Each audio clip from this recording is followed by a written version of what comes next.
Hello guys, welcome back to my channel. My name is Priscilla. Happy New Year guys. Today is 2nd of January 2021. I'm here at Nyakasura. I've come to visit Amabere, Nyina Mwiru. It's a famous place here in Fort Portal, and I have the full story behind why the place is called Amabere, Nyina Mwiru. So stick with me as I take you along with you what this place really has, the caves. Everything is in the story as the tour guide will be telling guys like in the next clip of this video. So guys, stay tuned, come with me as I'll show you how amazing this place is.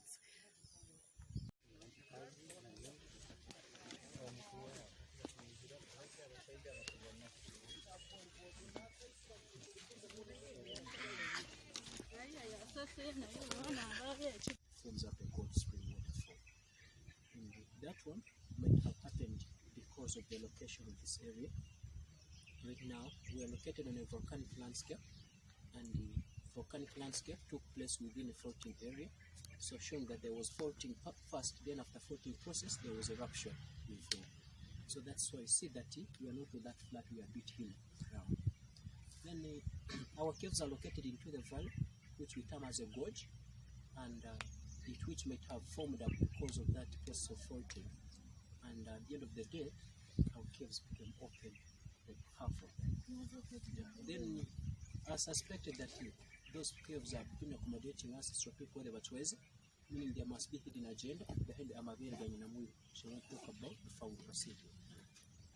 But before we talk about that, I want to introduce to you the location of this area and the ownership, whereby it is located about 7.5 kilometers of Fort Portal and bordering Nyakasura school. And this place is privately owned. It's a private section owned by the family of the late Nyakasura. Then it was established around 1924 by the Scotch missionary who was an army commander during the First World War. Then he came to Uganda as a missionary, serving as a teacher at the King's College Gudo in Kampala. Then one of his students became the king of Toro, the late Kasaga Machevambe, who finally invited him for a visit to his kingdom, living in Kampala at Fort Portal. Now, because of the climate and the landscape, he was much attracted to stay around. Then the king allowed him to start up a school. Nyakasura school started. He was there. And among the pioneers who joined the school there, we had the this area, the late Nyakasura. He joined that school around 1932 as a student. Then later became a teacher at the same school, 1942. Then unfortunately, 1947, they lost the founder of that school. The Scotch missionary died. Then Nyakasura was promoted to be the chairman board of governors at that school, who consulted the board, and the board allowed him to acquire this landscape. As we are talking now, it's privately owned by the family home. However much there were some rumors, local people around were much intimidated of having told that this area, it was the home of ancestral people. The Batwezi lived in. Indeed, it's true, it was the home of ancestral people. Then many local people around were much intimidated with that because they knew the status of those people, the situation. They were like spirits, kind of. They had supernatural powers. So many local people around were much intimidated with that. So they all wondered, how did he manage? If all people failed, how did this family manage here? All in all, the head of the family told them that he himself is the living God and doesn't believe that there is any other God around this place. So that is why you see that even today, it's more isolated as a family property. Then, we are located on high altitude a bit, about 1,375 meters above sea level. That is why you see that the temperatures are not too hot, it's a bit colder. Then we are bordering the Congo Basin. Over this side, we are not very far from Lake Albert. Then we are on a windward position. When the wind blows over this side, then because of the altitude, the clouds converge at the center of Fort Portal. Then we later receive warm winds from Kasese, Lake George and Edward. That's leeward. And it blows back, then there is melting process of clouds here. Then we finally receive high amount of rainfall, about 65% relief rainfall.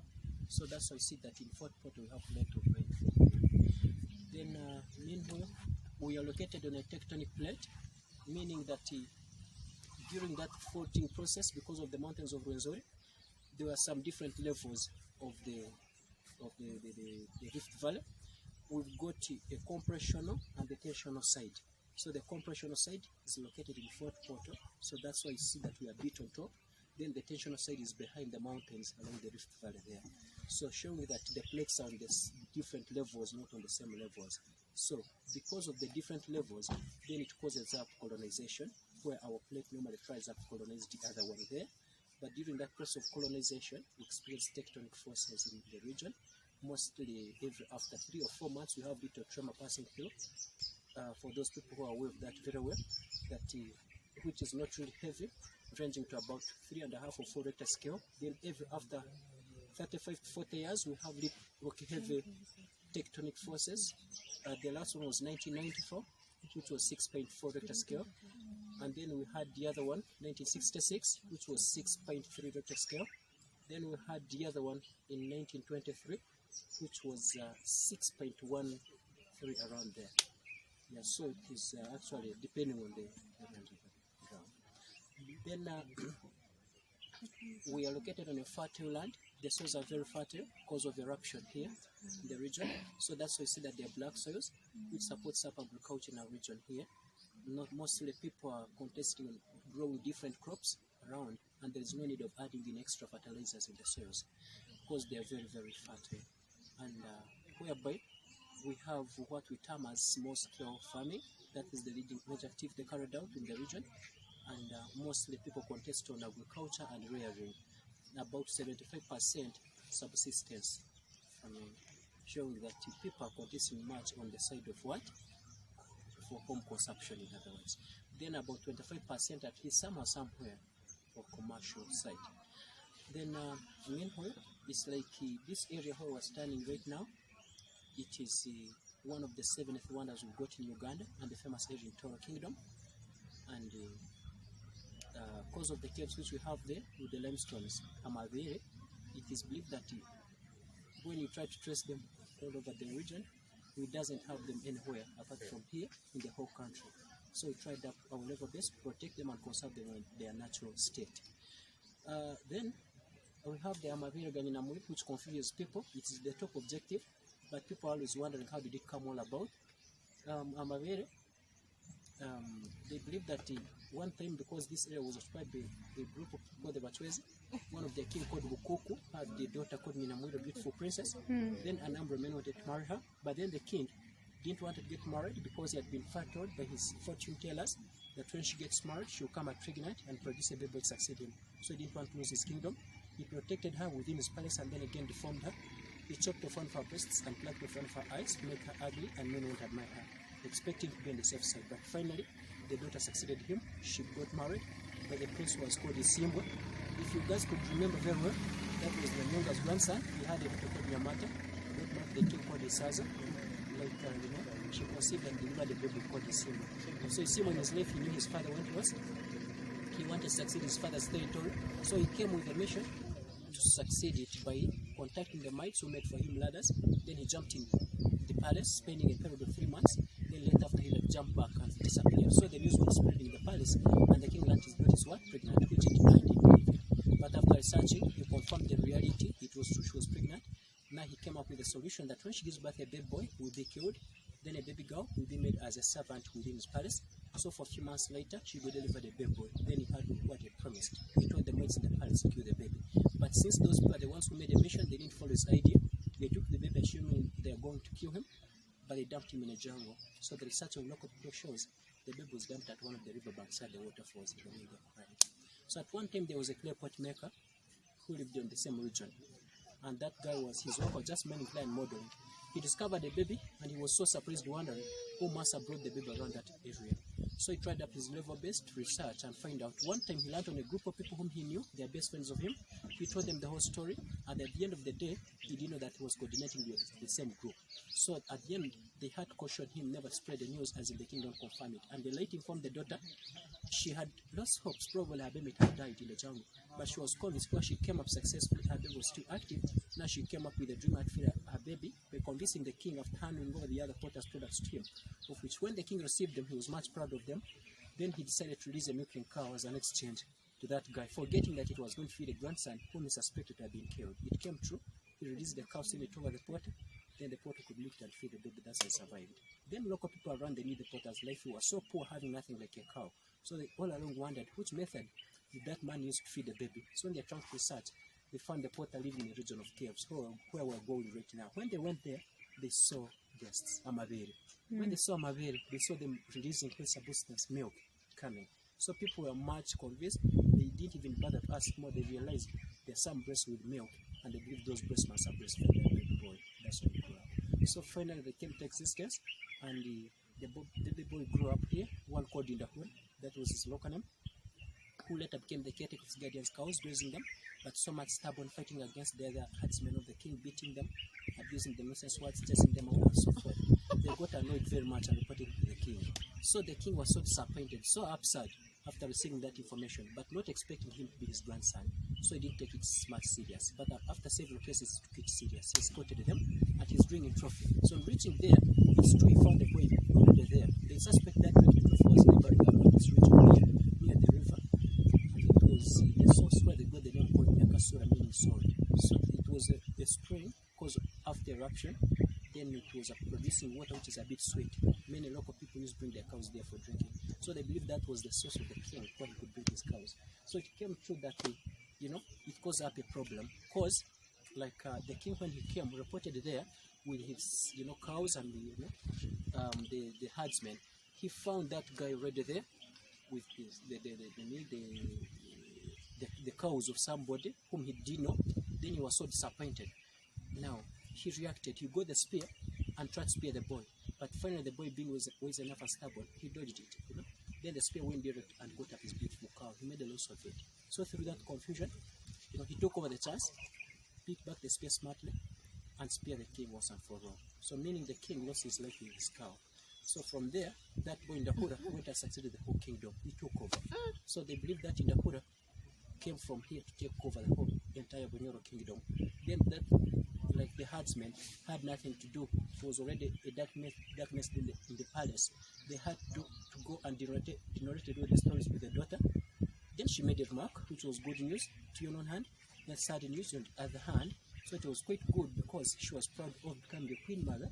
Then it was sad news the other side because she lost her dad, which was expressed to be good hope at the same time bad hope. So there and then, the boy succeeded becoming the king, the daughter became a queen mother as well as an orphan, and the best still existence over there. So we have the so-called Amabere Nyina Mwiru today. We are going to see them the other side, and that is the background, what local people interpreted behind it. So thank you very much, and that is how we're going to do the discussion. Okay, thank you for the story. Thank you very much, and otherwise,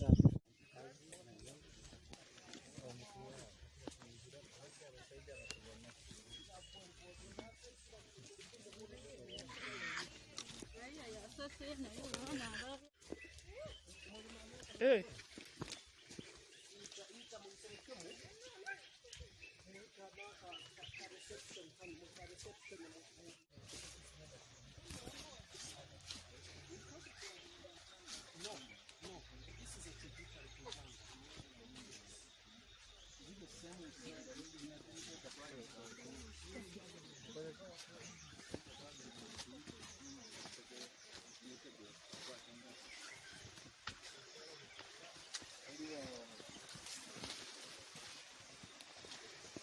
Pulira amazzi.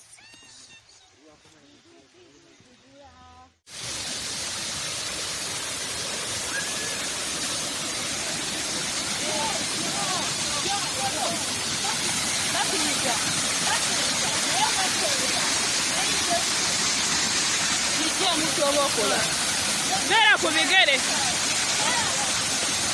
Mary. Kani batulese.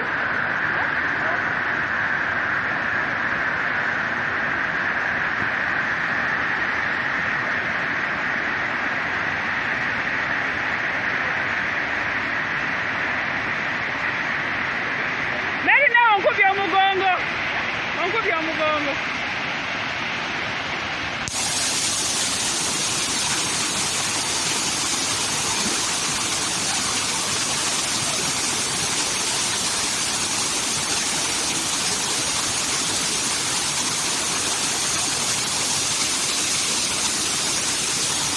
Otario. Mary.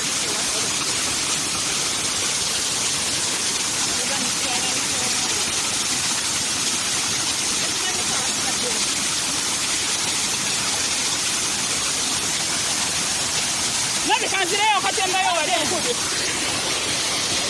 Mugende wetembayo. Eso agenda n'ebireetawo.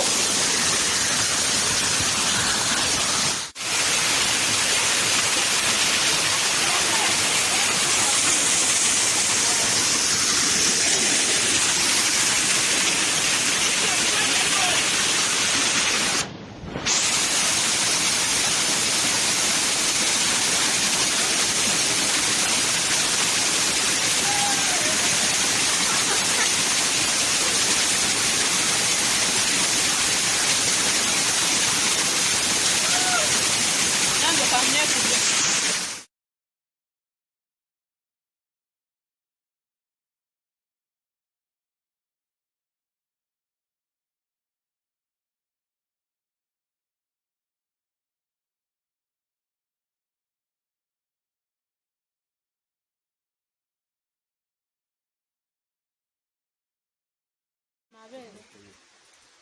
Look, just those kind of sharp real. And then when you look at this, it's like the cow udder. Going, hapo going, going. Then you go down. Tukambe no kansigariyo. Come from house. More here. Careful, just make it. So this is the real field, the last one.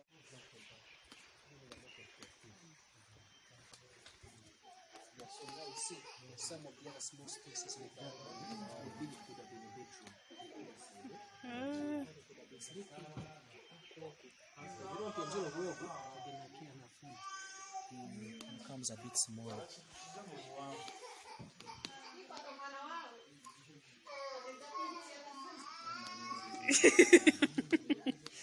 Watugambye emizimu teriyo. Ngwe kagende. Ekafuruka.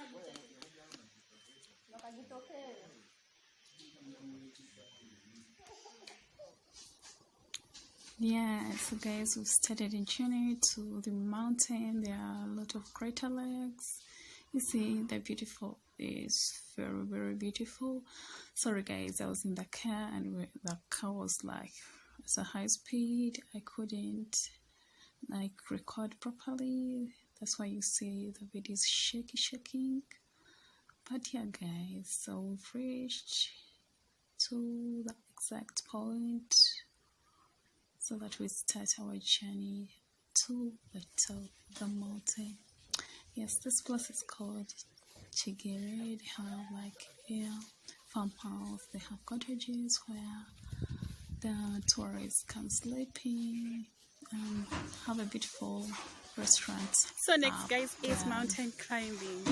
I'm already tired, but I'm very, very determined to climb this mountain up to the top, as I'll be showing you. So we've started our journey to climb the mountain. Yes, I've told you guys I'm very determined.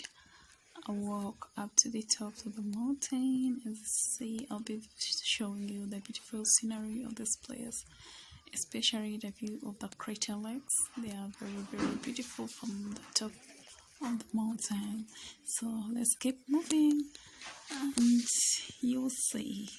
Wow, this, I'm just right behind this guy. He's walking slowly. He's like taping everything. Ooh, wow, this mountain is very, very high. I was very tired, to be honest, but I had to climb up to the top because I felt like I was going to miss out on something. Yeah, sometimes you can't have that FOMO, the fear of missing out. But it's good. Yeah, we're climbing on top of the mountain so that we are able to get the view of the whole place and how beautiful it is. So we're almost there. Just stick around with me. Patience. Yes. Ooh, did you see the beautiful scenery? It's very beautiful up there. It's amazing. The view of the Crater Lake is so on point. Yes, guys, my home. See, I'm still walking, almost up there, the top of the mountain. Yes, see, I have some energy left in me, as you can see. Yes, as others are sloping down, I'm climbing. Ooh, poor girl is very tired. She's even having a stick to support her. Yes, I had to just pause for a bit there as I was tired, but the journey continues. They said that Fort Port is located in the forest. And guys, just see how beautiful the place is. Very, very, very beautiful. The scenery is just wow. Beautiful. Love everything right here. I wish I can stay here all day, hear the birds sing, everything. So guys, thank you so much for watching. I hope you have a great year. Happy New Year once again. This is my home area. You can come around, visit. People here are very hospitable, and if you like this video, give up a thumbs up. Oli mulai simeka kati.